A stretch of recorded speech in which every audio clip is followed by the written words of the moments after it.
of a briefing on what to expect from the exam paper structure-wise, and then we're going to do a brief refresher on a few topics. Given time constraints, guys, we're actually only going to get 2 topics covered. I just know from my previous classes that's pretty much the max I can get covered. And I've gone with the 2 most requested topics. So the 2 most requested topics that I've gotten that we will be looking at are corporate borrowing and minority protection. Okay, I just went with the primary preference. Okay, but before I get into that, guys, I just briefly want to run through what to expect from the exam paper itself. Okay, and some of this information you'll already be aware of. Other information is specific to the company law exam. Okay. So guys, given the online environment we find ourselves in this year, your exams are taking the form of take-home open book exams. So it's not the traditional exam hall session that we have. Rather, what's going to happen is on the relevant date, your exam will be released. You'll have access to your exam, okay?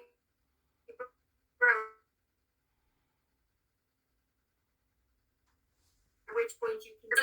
One piece of advice that I give you guys is when you're answering the questions in a Word document, save as you go to save you to prevent you kind of losing any of your work. But essentially, you answer your chosen questions on the paper. You'll save your final draft. You save it as a PDF, and you upload it then back up to the Brightspace page the same way you would for a normal assignment. Okay. And in terms then of release and due dates for your exams, so all exams for law modules, guys, are released on Monday the 10th of May at 9 a.m. So your company law paper will be available on the Brightspace page at that date, and it is due Friday the 21st of May at 5 p.m. Be aware, guys, that is a hard deadline. There is no extensions being granted for any reason. This is something that is outside not only my control, but the law department's control. It's dictated by the exams office, so you need to make sure you get your work in before that deadline. One piece of advice I'd also give you is to try and maybe submit in advance of that due date. The reason I say that is in case the page gets congested and you struggle to get your paper uploaded on time due to congestion or the site crashing or being a little bit slower. So I would just say try and get maybe in advance of that deadline so that you don't face those problems. Okay. But then in respect of the company law paper itself, so some specific information that's kind of general across the board for all your modules.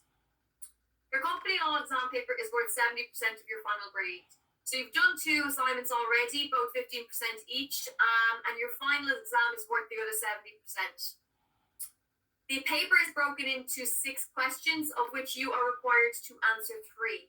Now, it's split into an A and a B part, guys, okay? There's part A and part B on the paper, and you are required to answer at least 1 question from part A and 1 question from part B. And your third question then can be from either part A or part B, whichever you choose, okay? Essentially, part A is your essay questions, part B is your problem questions. So coming out of the exam, you'll have answered at least 1 essay and at least 1 problem. And your third question then can be your choice of whether you answer another problem or another essay. Okay? But essentially, guys, all questions carry equal marks. And if there are several parts to your chosen question, answer every part. So for example, if you choose to answer question 4 and there is a part A, B, and C to it, unless the question specifies otherwise, answer all 3 parts of that question. Okay? If it's stated, answer A and B or C in question 4. Obviously, then you only answer 1. But if it doesn't specify anything, answer all parts of the question. Okay?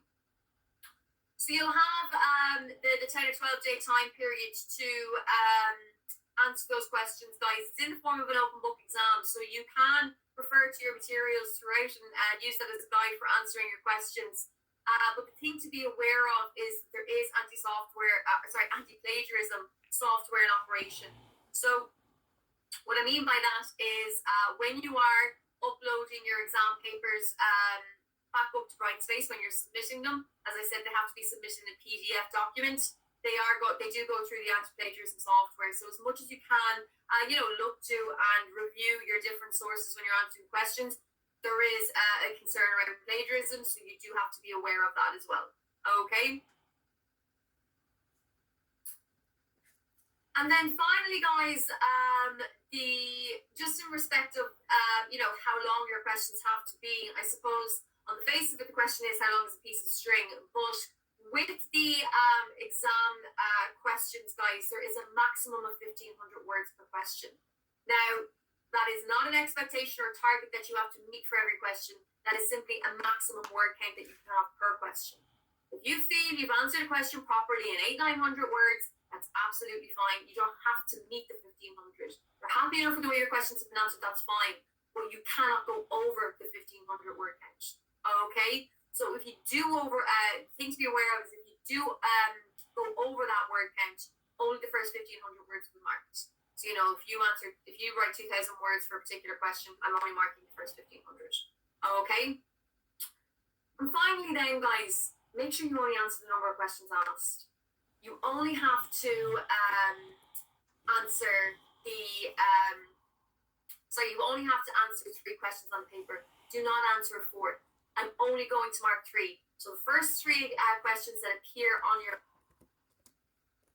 marked. So if you've answered question 4, 5, and 6, and then at the very end you decided you want to give question 1 a go, only question 4, 5, and 6 are going to be answered because they're going to be the first 3 that appear on your exam script. Okay, so you're only wasting your own time by answering a 4th question. So be aware of that as well, and that goes across the board for all of your exam papers. Okay.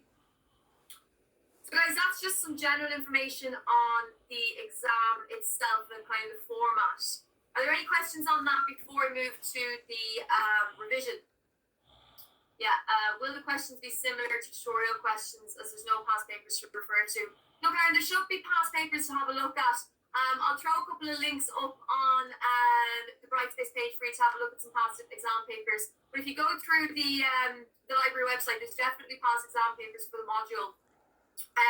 But yeah, it'll be similar in style in the sense that you're going to have essay questions and you're going to have problem questions. So no, your typical problem questions will be there's an issue in a particular story. You have to advise someone in respect to that story on what their options are. So the way we would have maybe looked at, liquidations, and the liquidator was trying to realize assets. They came across a problem when they were trying to realize those assets. What can they do?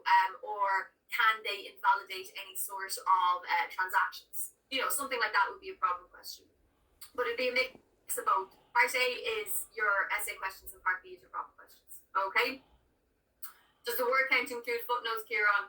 No, and I don't expect you to have a lot of footnotes or references, guys. It's only really if you're using, a judgment quote or something like that I'd expect a reference here and there. But it doesn't have to be like a traditionally fully cited essay.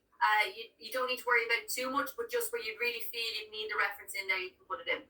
Okay? So are there any other questions on that, guys? Before we move on?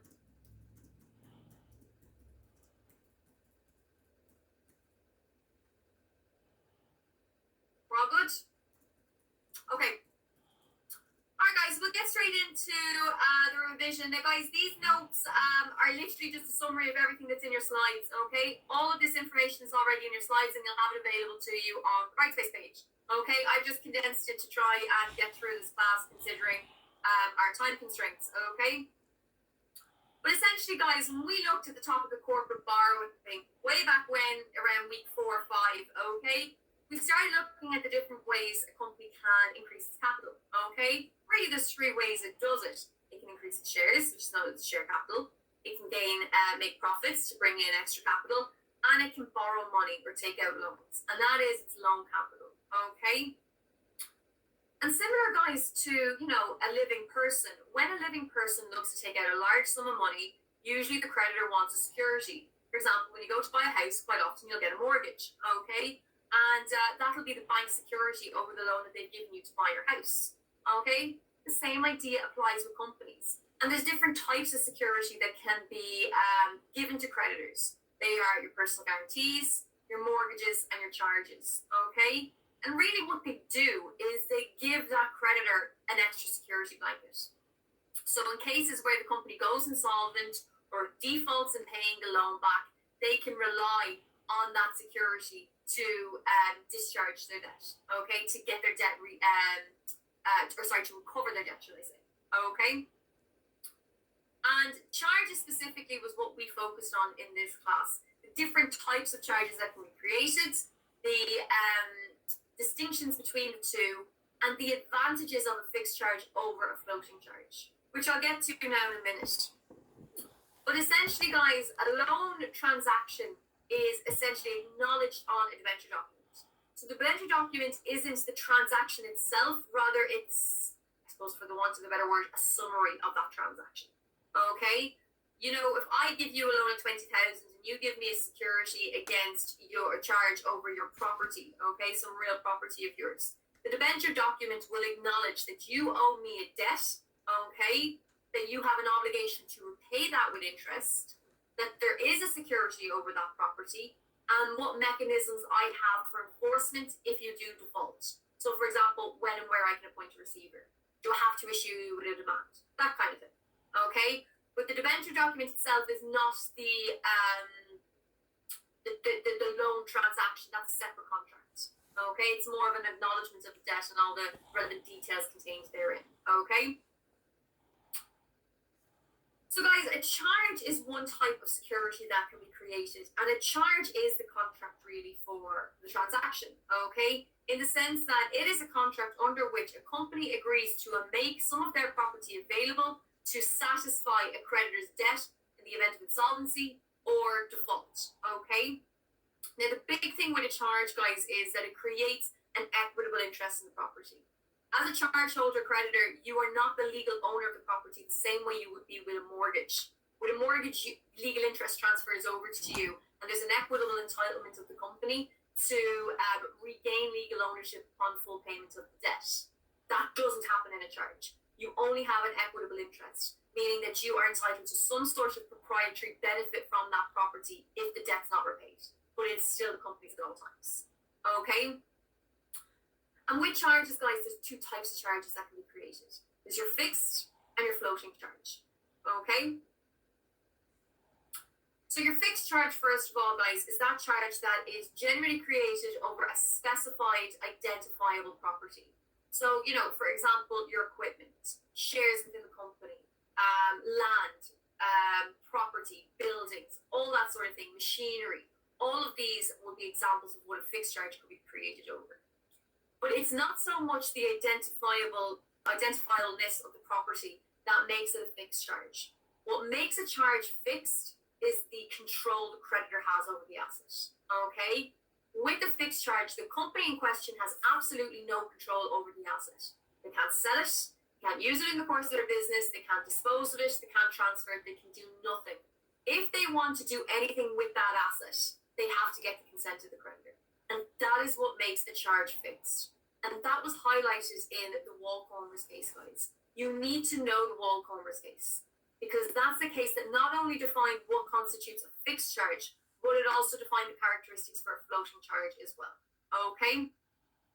And given the nature of a fixed charge, quite obviously you can't create one over a company's entire undertakings. Essentially, a company's business would cease. They'd be able to do nothing. Okay? So a floating charge is what's always going to be created over a company's undertakings, but you can create a fixed charge over book debts, which I'll get to now in a moment. Okay?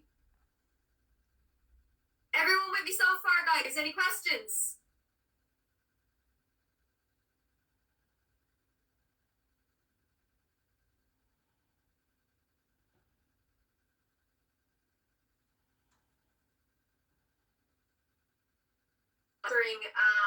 You know, the different types of charges which exist. You'll briefly kind of discuss a fixed charge, but most of your answer will probably look at what constitutes a floating charge, because they are a little bit more complex and there is a little bit more to them. Okay? A floating charge is one that is created over an unidentified class of assets. Okay? So with a floating charge, guys, just three primary characteristics of what make a charge like this. Okay? The first characteristic is that it's generally not specifically identified. That's not always the case, but generally it's an asset that it's over a class of assets that are not specifically listed or identified. Do you remember in the lecture videos, guys, I would refer to the coffee bean stock as the example there? Okay, the floating charge over a company's coffee bean stock. Okay, it is created over the class of coffee bean stock as an asset. Okay, it doesn't specifically identify what coffee beans are subject to the charge. It's over the entire class of that asset. Okay. The floating charge is usually always created over an asset that changes in quantity and quality regularly. So again, the coffee bean stock would be another example of where you can see that. The stock is going to change in both quality, depending on the beans that are got, and quantity on the day. Okay, so that's usually what constitutes a floating charge. But the real thing that defines a charge as floating, and really its primary characteristic, is the company's ability to deal in it. With a floating charge, the company has the ability to deal in the asset in the ordinary course of their business until a crystallization event occurs. Okay, and again, Wall Commerce was the case that set out these three characteristics. Okay, now guys, as much as that looks great, clear cut, okay, you know exactly what a fixed and floating charge is. In reality, that it's not as clear cut. Okay, and quite often you will find that there's sort of murky water in trying to identify a charge as fixed or floating. Okay, what will really be the crux of determining a charge as fixed or floating will come down to the company's control over it. Okay, and a case which really identified that very well was Smith versus Bridgend County Council. Because if you remember, guys, this whole case surrounded around two coal washing plants, two pieces of machinery that coal, okay, to try and use it in later business. Okay, and this machinery was, yes, specifically identified, and yes, it was unlikely to change in quantity and quality, thereby making it more synonymous with a fixed charge. However, it was ultimately found to be a floating charge because the business had control over it, because the company was able to deal in this asset in the course of its business. If you recall, guys, from this case, the company was under a contract to do some works for okay, and they brought this machinery with them to the property, and there was an agreement when they brought the machinery that it could not be removed from the property unless the work was being done on time. So essentially, the restriction on the company being able to move the property all came down to whether they were getting the work done on time. They were getting the work done on time. They were absolutely able to move the property, move the machinery. They were able to deal in it. So the restriction had nothing to do with the security, rather the priority of the task at hand. And because of that, and because ultimately the company did have the ability to deal in that asset, it created a floating as opposed to a fixed charge over them. Even though the asset, you know, the coal washing plants were specifically identified, and even though they were, you know, not likely to change very regularly or much in quantity and quality, because the company could deal in them, they were a floating charge. So you can see the real crux of things is the company's ability to deal here. Does that make sense, guys?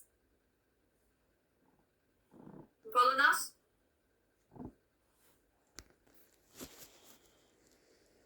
Yeah? Okay. So guys, that is charge. The company cannot deal, or sorry, can deal in the asset, but only up until a crystallization event occurs. Essentially, crystallization is some event that transforms a floating charge from that into a fixed charge. Okay, and there's several events that can do that. I've just listed 3 examples there.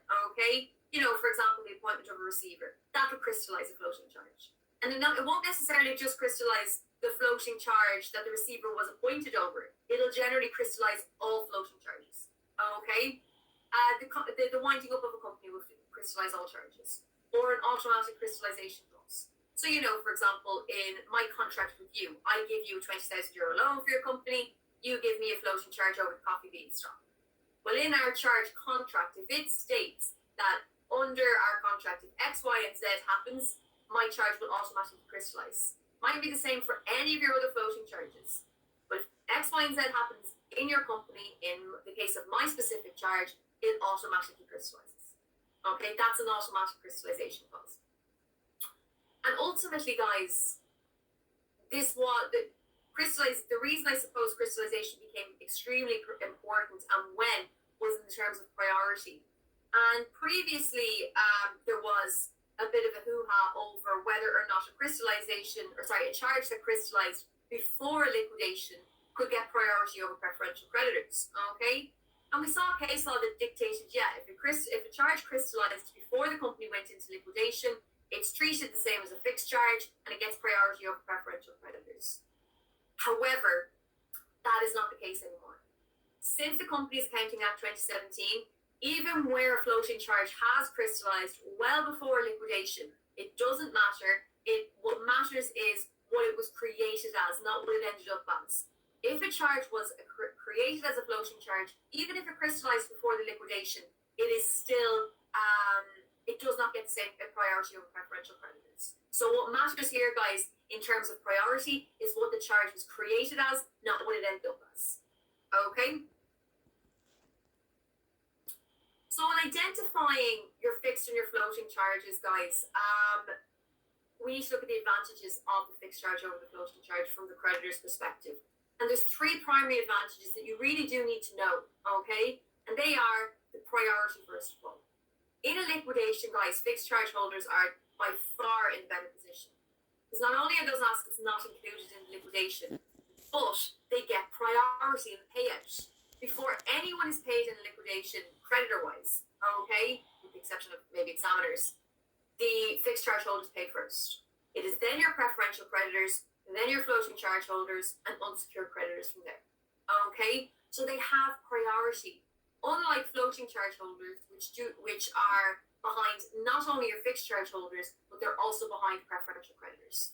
Okay? So that's one advantage of a fixed charge over a floating charge.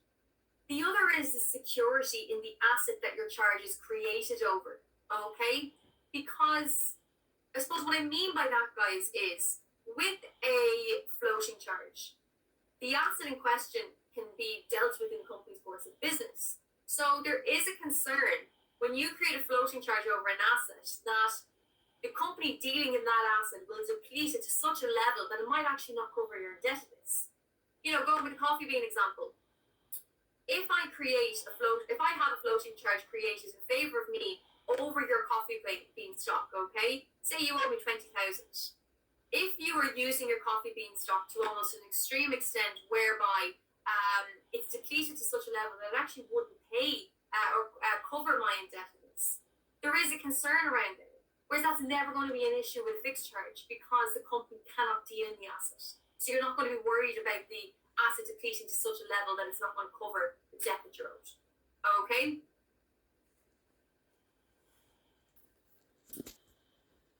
And finally, guys, we have the issue of invalidation of floating charges. Again, something fixed charge holders do not have to worry about. In a liquidation, as we saw a couple of weeks ago, guys, the liquidator can choose to invalidate floating charges under Section 597 if they were created within a year prior to the winding up. Okay, and if we're talking about connected persons, it's within 2 years. And that is a major disadvantage of a floating charge over a fixed charge. It's something fixed charge holders don't have to worry about upon the appointment of a liquidator. Okay.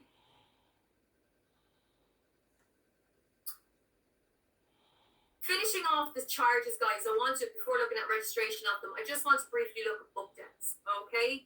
And with book debts, guys, book debts are an asset of the company, first of all. They are money the company is owed. So they see it as an asset, not money the company owes, but what they have coming to them. Okay? And traditionally the notion was that book debts could only be subjected to a floating charge, given their ambulatory nature. Okay? However, that is not the case. Okay? And you can create both a fixed and a floating charge over this type of asset. What will qualify a charge over book debts as fixed is the level of control the creditor has over it. Okay? Essentially, guys, the creditor has to have total control. And in order for a charge to be deemed fixed over book debts, you need to have total control in respect of the assignment of debts. Okay? So what I mean by that is the creditor has to have a restriction on the company from assigning any more debts to those book debts. So once your fixed charge has been created in favor of the book debts, no other charges can be created over those book debts after yours. There's a restriction on the company doing that. Equally, if there is a designated bank account that you have set out that the company has to pay all the money into, and you have a restriction on the company withdrawing from that account, your charge will be fixed. If it's missing any one of these guys, it won't qualify as a fixed charge. It will be floating.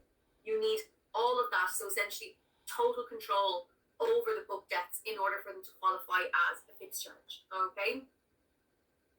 Now, while it's certainly beneficial, the benefits of having a fixed charge over book debts instead of floating charge have somewhat been diluted with Section 1007 of the Tax Consolidation Act, in that it has specified that even if you have a fixed charge over your book debts, you don't get priority over preferential creditors in a liquidation. So essentially what happens, guys, if you can imagine in the liquidation where there's a fixed charge over book debts, we have our fixed charge holders getting paid first, our preferential creditors, followed by our fixed charge book debt holders, and then our floating charge holders. So we still have some benefit, but it's somewhat diluted because of that section. Okay?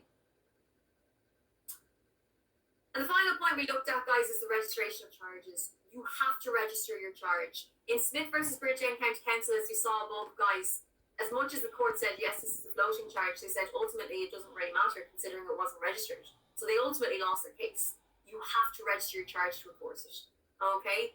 And under Section 409, there's two ways you can go about doing that. There's a one-step procedure and a two-step procedure. The one-step procedure simply involves you notifying the CRO of the charge's creation within 21 days. The two-step procedure involves you first of all notifying the CRO of your intention to create the charge. And then, once it's created, notifying them of that within 21 days. And the date of your charge's registration is the date you send the intention, not the date you send the creation notice. Okay? So guys, that is corporate borrowing. Any questions on that before I finally move on? Other than the brain is muddled. All good? Okay. Okay, guys, so the final topic now that I'm going to look at is minority protection, okay? The topic on corporate borrowing is very important, okay? So if there's any questions, you can look at that, okay? Minority protection, guys, just given time, we're very short on time. I'm just going to briefly run through it very, very quickly because it was something that was asked, okay? But essentially, what we're talking about in minority protection, guys, is a minority shareholder challenging the majority rule, essentially, okay? Majority rule states that, Anthony, are you uploading these notes to Brightspace? Anthony, no, these notes aren't going on Brightspace, okay? But everything contained in them is already on the slides, so there's no new information in here. I've literally just summarized it so I can get through this information that bit quicker for this class, okay? But everything is already on the Brightspace page. So guys, with this, you're challenging the decision of the majority. So if you can imagine, the company is ultimately controlled by the shareholders. They have the final say in an awful lot of what goes on. How do the shareholders make decisions? They vote. How do votes conclude? With the majority making the decision. So if you're a majority shareholder, you will have an awful lot more say.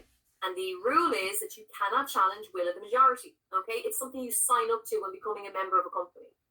However, there are two exceptions to that. Okay, two exceptions where you can make such a challenge, and they are where one of the exceptions to the rule in Foss versus Harbottle applies, and where you can apply under Section 212 for relief for oppression or disregard of interests. Okay, excuse me. And to briefly run through the rule in Foss versus Harbottle, guys, essentially the rule in Foss versus Harbottle dictates that where a wrong is committed against the company, the appropriate plaintiff is the company, not the shareholders, the company. The reason being is a company is a separate legal person. So if a wrong is committed against them, they're the only ones with the locus standi. It's the same, between you and me. If we were walking down the road and I was run over, you can't sue for my broken leg, only I can.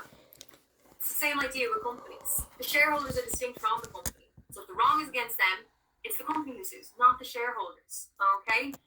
So that was really the rule that was established. And I suppose indirectly they also confirmed the majority rule, because who is it that's going to decide if a company sues? The majority.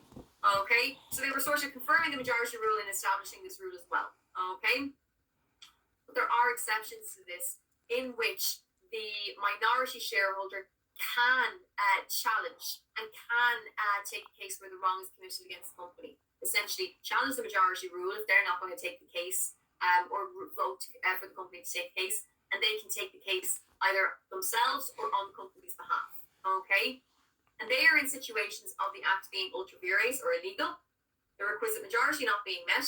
Say, for example, for the company to engage in a particular act, you need a special resolution of 75%, and you don't have that, and the company's engaging in it anyway. That's one way. That's another exception to the rule. Where your individual rights are being breached because it's your rights, not the company's. So essentially, the rule of phosphorus fireball doesn't really extend to those situations. Where justice of the case requires it, and where there's fraud on the minority. Okay. And I'm actually going to jump to the fraud and the minority exception, guys, because that's what we looked at in an awful lot of detail. Essentially, to take a case where there has been a fraud committed against the company, you have to prove that the fraud in question is, first of all, being committed by the controlling members and that they're deriving a benefit. Where you prove that, you're proving fraud has happened, like in Cooks versus Deeds, okay? Where you show that, where you show the controlling members are engaging in an act that is fraudulent against the company, but they're getting some benefit from it, you have a case of fraud. And when you have a case of fraud, the way the case is brought is as a derivative action. Essentially, derivative action is you taking a claim on behalf of the company in their name, not in your own name. So any award that's granted is granted to the company, not you individually, okay? Essentially, the whole rationale behind it, guys, is if there's fraud being committed against the company, and it's being committed by the controlling members, the company is essentially helpless to save itself, because the controlling members aren't going to vote for the company to sue them. So we allow the derivative action in a minority shareholder to take a case on the company's behalf because of its mere helplessness. Okay? But in order to take a derivative action, you first have to get leave of the court. So you can't just go straight for the jugular with this case. You have to get leave of the court and have satisfied the requirements at a preliminary hearing first. And there's 4 preliminary hurdles you have to get over. Okay? And that's then there. You have to be acting in the bona fide best interests of the company. There has to be a wrong committed against the company. It has to be fraud. Okay? Can't be any other available remedy. For example, you tried holding a meeting, you tried getting the controlling features to see the light, they just wouldn't. Okay? And finally, there has to be a realistic prospect of success. The company is actually going to ultimately gain something when you do take this case, if you're allowed. Okay? And that's where Connolly v. Seskin fell down, guys. A lot of cases in recent years have failed at the preliminary hearing. It's a tall order, okay? And Connolly versus Seskin showed that because they lost on this final hurdle of a realistic prospect of success. Connolly was not able to show that even if he was allowed to take the case on the company's behalf to try and enforce the debt that they were owed, that they'd actually see any of the debt, okay? That the company that owed them the debt, that the directors were not voting to sue, didn't actually have the money to pay back. So even if he was allowed to sue on the company's behalf to get that debt back, they probably wouldn't have seen any money. So there was no realistic prospect of success for the company if the case was allowed. So it failed. Okay? And finally then, guys, the Section 212 is the final remedy. So if you can imagine, if you fall outside any of the exceptions to the rule of phosphorus is Harbottle, the other avenue available to you is to sue under Section 212. Essentially sue where you've been oppressed or your interests have been disregarded.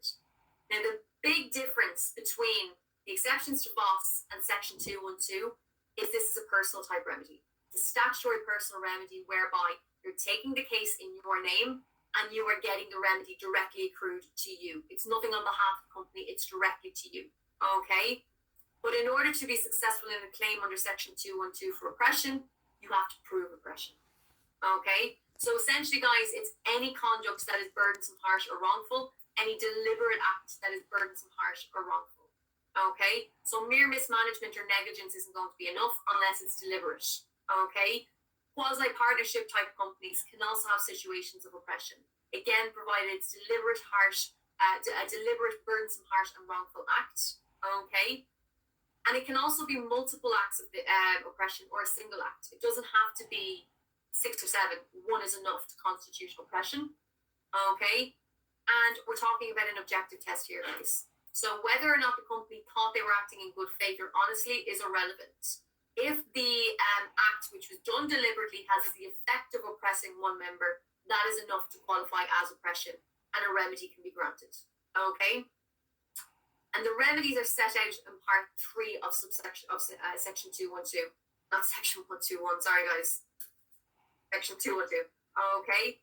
And there's a variety of different remedies. You know, for example, compensation, an order compelling the company to buy your shares, a prohibition order. There's loads of different remedies that can be granted. The court will only grant them where it'll bring an end to the oppression. If it's not going to bring an end to the oppression, the courts will grant an alternative remedy, which quite often is to wind up the company, because they can do that under section 569, part F or part G. Okay? So guys, that sort of summarizes minority protection. I know that was a whirlwind, and it was really just to summarize the main points of these 2 topics that you can then build on in your study. And I'm also conscious of the time. But before I let you go, guys, are there any questions on that? That kind of cleared a couple of things up, I hope. All clear? Okay, great. Okay, guys, well, in that case, then, I will leave it there for this evening, okay? This is our final class, so I'm not going to see you now, I suppose, for the rest of the semester. So I suppose I wish you the best of luck in the exams, guys. I hope you do well, and good luck with the rest of the course, okay? Thanks, guys.